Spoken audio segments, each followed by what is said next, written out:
It's Australia Day, a big day for surf lifesavers. The air is salty, and I hear the seagulls squabbling over last night's fish and chips. The sand is crisp and cool from the high tide overnight. It crunches underfoot as I walk to the boat shed. The flags are planted in the safest place to swim. Cars roar into the car park, and it only gets louder from there. I start to feel a familiar excitement during the butterflies in my stomach, and as the first groups of people reach the sand, we stand ready. I'm 16, and I've only ever had to rescue one person. He got stuck way out the back and had run out of path. He looked at me with desperation in his eyes and just said, "Help." This is why I get up early, stand in the midday heat and still want to come back. We work all day, non-stop, helping people, keeping them safe, saving their lives even. This is why we surf lifesavers do what we do.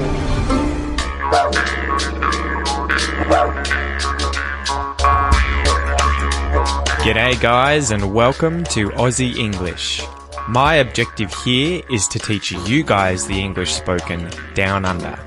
So whether you want to speak like a fair income Aussie, or you just want to understand what the flippin' hell we're on about when we're having a yarn, you've come to the right place. So sit back, grab a cuppa and enjoy Aussie English.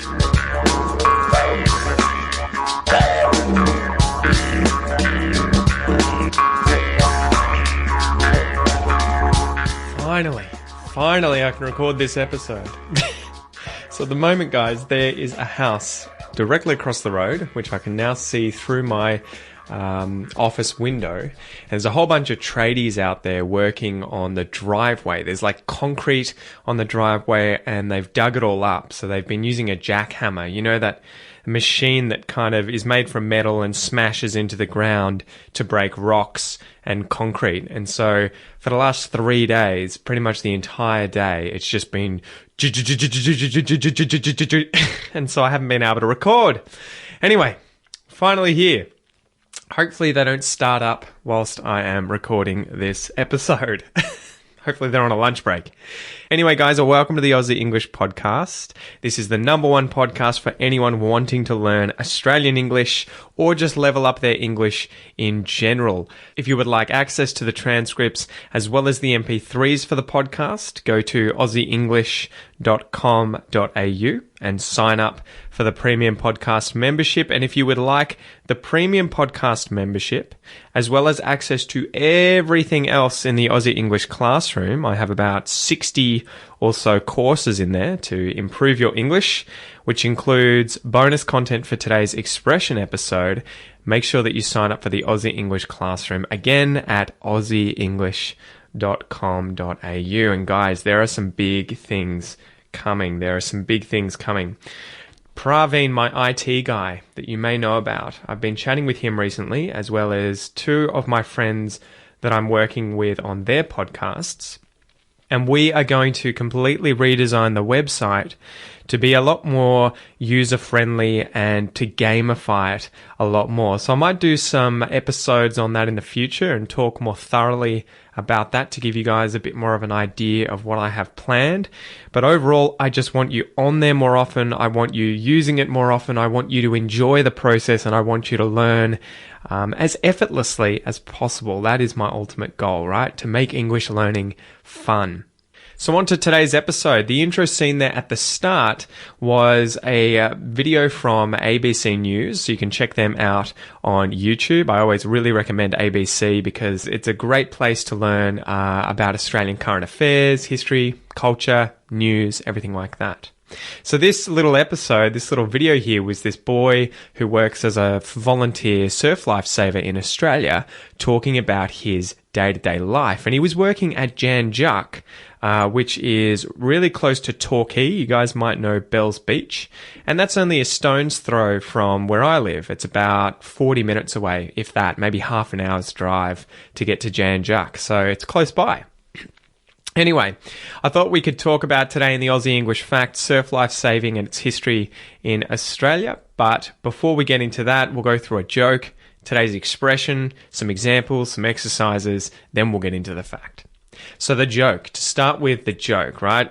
and I couldn't think of one to do with the expression today, so I just found one about an Australian animal. You're going to love it. You're going to love it. Why did the wombat cross the road? Why did the wombat cross the road? To see his flat mate. To see his flat mate. Do you get it? It's so horrible. So there's a lot of these sorts of jokes in English, right? Why did the chicken cross the road? Why did the priest cross the road? Why did the Aussie cross the road? Usually with, to get to the other side, ha ha ha.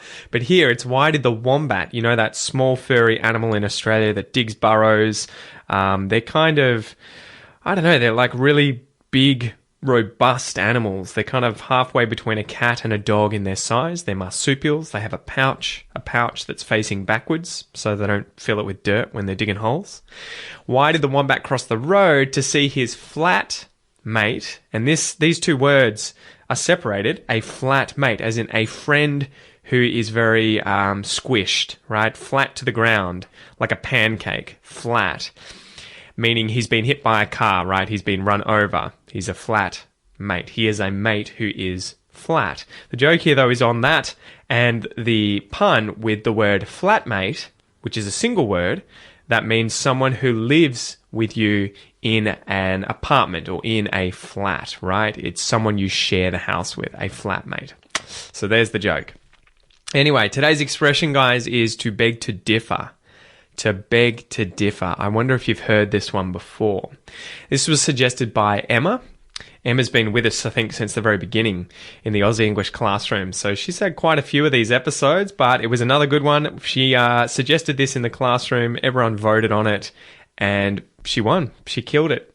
So before we get into what that means and some examples of how to use it, let's define the words in the expression to beg to differ. Now, we just have two verbs here. The first one is to beg, and this can mean two different things. It could mean that you are asking for food, for money as charity, right? Something given to you freely. So, I beg you, please give me some food, or I beg you, please give me $1.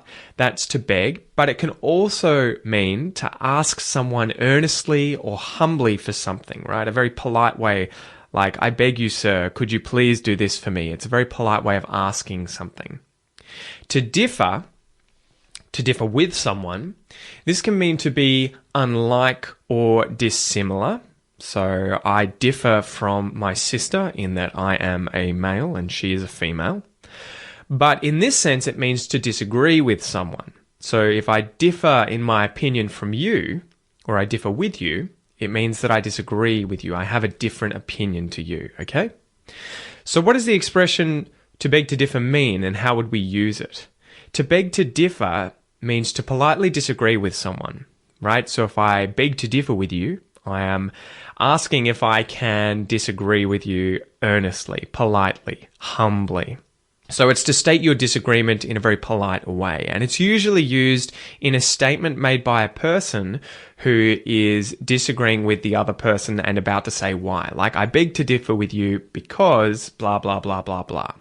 So let's go through 3 examples of how you could use this expression to beg to differ with someone in your day-to-day life. Example number 1. So imagine you work in an advertisement company where you've taken on a new project and it includes creating the next big Nike ad, right? You've got to create this ad that's going to be worth millions of dollars for the brand Nike. So there's a team of 8 of you working on this, and you're spitballing ideas, you're brainstorming ideas on the first day. And at the end of the day, there are 2 ideas that have kind of come out ahead of the pack. They're the ones that seem the most, useful or the ideal ones, and you've planned them out and you want to show them to your boss. So you and your team have a clear favorite, and you show them saying, look, we think they're both ace, we think they're both great ideas, but option A is definitely better than option B. And your boss might disagree with you and say, actually, I beg to differ. I reckon option B is way better than option A. So I beg to differ. I politely disagree with you. I think option B was the bee's knees. It's the best. Example number 2. Imagine you're having an argument with your friends about which footy team is going to win the premiership in AFL this year, the Australian Football League. So you think it's going to be Essendon, the Essendon Bombers. Another mate of yours might think it's going to be the Geelong Cats. And there's even a friend who reckons it's going to be Richmond, the Richmond Tigers, although they never win. If you want to put forth your idea and politely disagree with your mates, you might say, look, guys, you might think Geelong's going to win, you might think Richmond's going to win, but I reckon it's going to be Essendon, so I have to beg to differ. I beg to differ because I reckon Essendon's going to win because of reasons X, Y, Z. And maybe your mates might beg to differ but use less polite language. So if you wanted to be really informal in begging to differ with your mates, you might say, as if they've got Buckley's chance of winning. Or you might say, pig's ass, get stuffed. There isn't a hope in hell that Essendon will win. But if you want to be polite, you'll say, I beg to differ. I don't reckon they'll win. The last example, imagine that two policemen have pulled over a driver. They hop out of their divvy van and they breatho this driver. They breathalyze him. They breath test him to see whether he's been under the influence of alcohol or not. One of the cops notices that the left rear brake light is broken and that it doesn't work and decides, you know what, the driver hasn't been under the influence of alcohol, but I want to give him a fine anyway. I'm going to give him a ticket for the busted brake light. If the other cop thinks that's a bit harsh and thinks, my mate here, the other cop's got a bit of a bee in his bonnet about something and he's taking it out on the driver, he might say to his partner, I must beg to differ. We shouldn't give him a fine. Let's just give him a warning and let him go scot-free this time. Okay? I beg to differ. I have a different opinion. So there you go, guys. Hopefully you understand the expression to beg to differ with someone. It means to politely disagree with someone, right? To state one's disagreement with someone in a very polite and humble way. So as usual, let's go through a little listen and repeat exercise where you guys can practice your pronunciation. As always, if you want to focus on Australian pronunciation, copy me as best you can. If you want to focus on a different accent, that's also cool, but just say the words after me and practice the accent that you're trying to perfect, okay? Let's go. To beg. To beg to. To beg to differ. To beg to differ. To beg to differ. To beg to differ.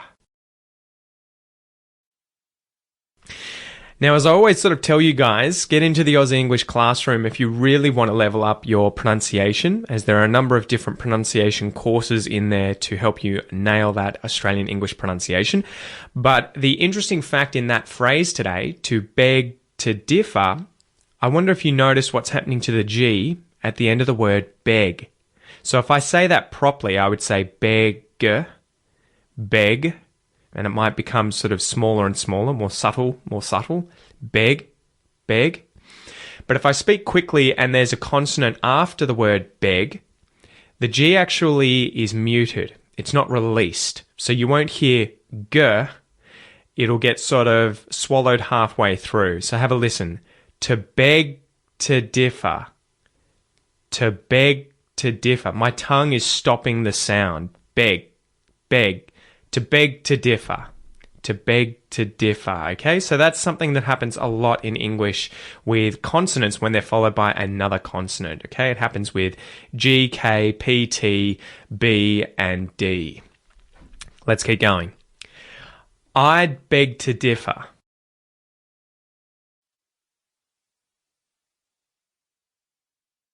You'd beg to differ.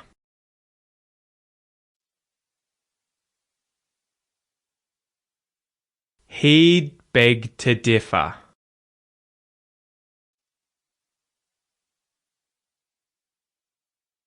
She'd beg to differ.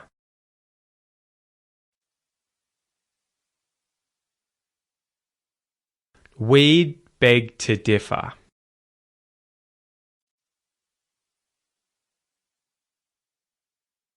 They'd beg to differ.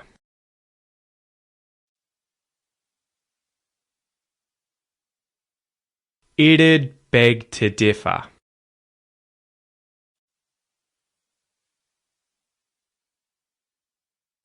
Good work. And there's actually a second example in those phrases there with the D that is the contracted version of would. So instead of saying I would beg to differ, I've said I'd beg to differ. And then both the D and the G are getting muted. I'd beg to differ, right? If I say that fast, I'd beg to differ. So pay attention to that, guys. It's very subtle, but it makes a big difference between, say, I beg to differ and I'd beg to differ, because I can hear that the sound is being cut. I is not, I is. It's being cut. These are the subtleties in pronunciation in English.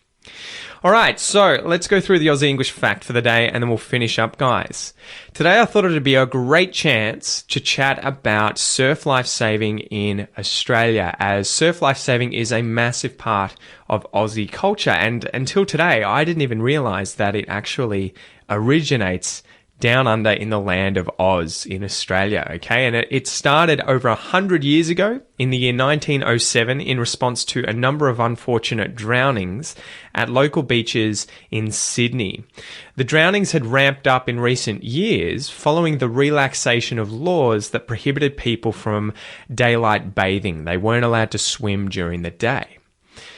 Volunteer groups of men were trained in life-saving methods, and they worked to patrol beaches as lifesavers, as lifeguards, looking after the safety of the public who hit the beach on hot sunny days to take a dip, to go for a swim.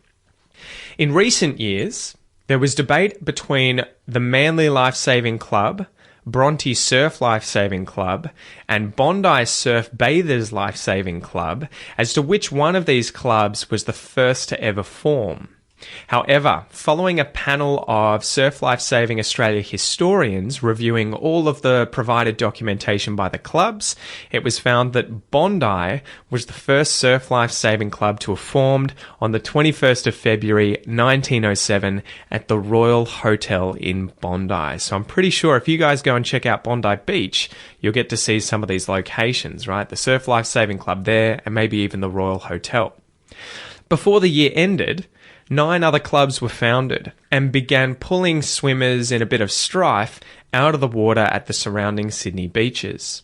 New Zealand took a leaf out of Australia's book in 1909 and 1910, where numerous surf lifesaving clubs popped up in cities like Wellington and Christchurch. So what are lifesavers? Lifesavers are volunteers that usually patrol beaches in groups led by a patrol captain who generally works on weekends and public holidays using a roster system. They're distinguished from paid lifeguards who are generally employed by the relevant local government authority and who patrol annually all year round, whether it be a beach, a lake, a pool, or other aquatic venue. So how do you become a surf lifesaver? Good news is anyone can do this job, right? Anyone can become a surf lifesaver in Australia, as long as you live near a beach or water. In order to become a surf lifesaver, you just have to earn a bronze medallion or a surf rescue certificate and then pass the annual proficiency test to maintain your position as a surf lifesaver. Obviously, you have to be able to show you can swim and that you know all of the rescuing techniques. Lifesavers who are on patrol wear red and yellow cloth caps on their heads and are usually situated at the local surf lifesaving club if it's nearby, or in a tower or tent located on the beach where they have a good view of the surf and all the action. While not performing rescues, they wear long-sleeve yellow shirts and red shorts as a uniform that also protects them from the sun. So what kind of gear do they have? Surf lifesavers have access to a number of different bits of gear for saving lives, including rescue tubes, paddle boards, jet skis, rescue boats, and even helicopters that patrol larger portions of the Aussie coastline. Today in Australia, surf lifesaving has become a fully fledged service spread nationwide, and Australia has some 314 surf lifesaving clubs that collectively patrol over 400 beaches across the continent. In the season of 2003-2004, there were nearly 25,000 active members rostered on to regularly patrol Australian beaches, of which 40% were women. In that same season, lifesavers performed more than 9,000 rescues, provided emergency care to over 26,000 patients, and undertook over 172,000 preventative actions. So make sure when swimming down under, guys, that you head to beaches with lifesavers present where they're patrolling the beach, that you swim between the red and yellow flags, and that you take care of each other because drownings happen all too often down under. Anyway, guys, thanks so much for joining me today. I hope you got a lot out of this episode. I hope you thought it was a ripper. I hope you have a great weekend. I'm still waiting for Noah. He is hopefully going to show himself in the next week or so when Kel finally goes into labour. I'm sure you'll hear about it when it happens. But yeah, thanks again for being you. I appreciate it, and I'll chat to you soon. See ya. G'day, mate. Thanks for listening to the Aussie English Podcast. If you'd like to boost your English whilst also supporting the podcast and allowing me to continue to bring you awesome content every single week, please consider joining the Aussie English Classroom at www.aussieenglish.com.au and start your $1 trial today. You'll get unlimited access to the premium podcast as well as all of my advanced English courses, and you'll also be able to join 3 weekly speaking calls with a real English teacher. Thanks so much, mate, and I'll see you soon.